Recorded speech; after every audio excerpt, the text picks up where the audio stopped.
Atmospheric Pressure and Winds, Chapter 14, Total Geography, Class 9 এটা সিলেবাসের মধ্যে আছে.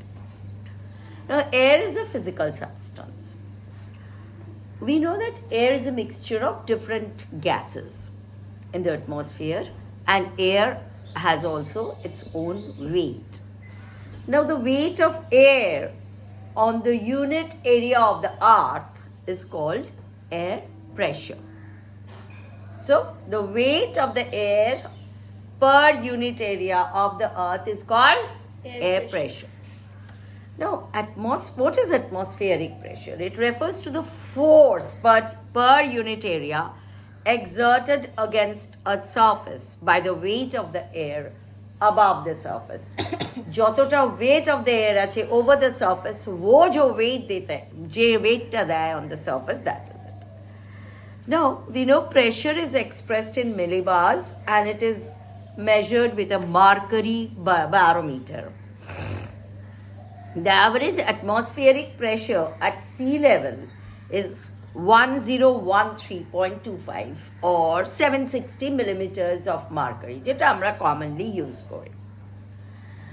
Now, atmospheric pressure is a very important factor in producing changes in the weather conditions.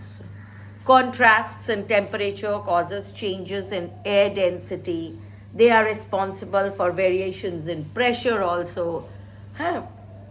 তারপরে তার মানে the variations যেটা হয়, যদি দেখো, we know if there is a horizontal movement of air, that is called wind.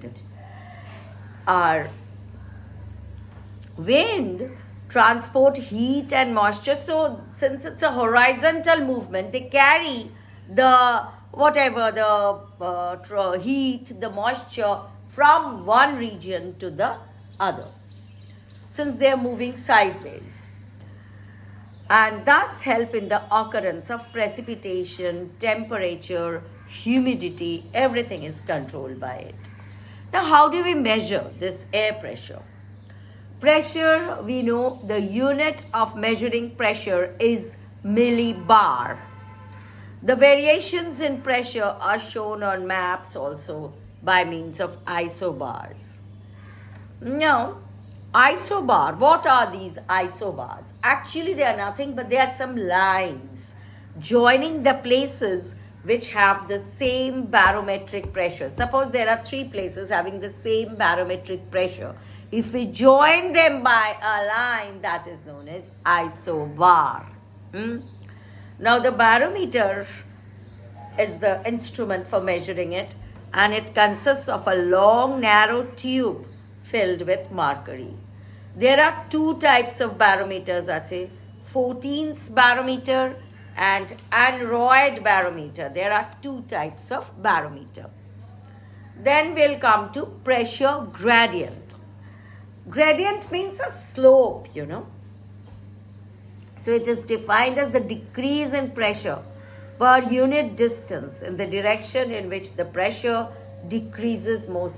Just J direction, the pressure is decreasing more rapidly. She direction je slope ta, that is known as pressure gradient. Now, the rate, that is nothing but the rate of change of atmospheric pressure between 2 points on the Earth's surface is known as pressure gradient. Weather chart, this is indicated by the spacing of the isobars. Isobars, I have seen the lines. So, the spacing indicates the gradient. The gradient is steep. If they are very close together, the isobars, that means the gradient is steep. But if they are far away from each other, that means the slope is gentle. So, wide spacing indicates what? Wide spacing indicates that the gradient is weak.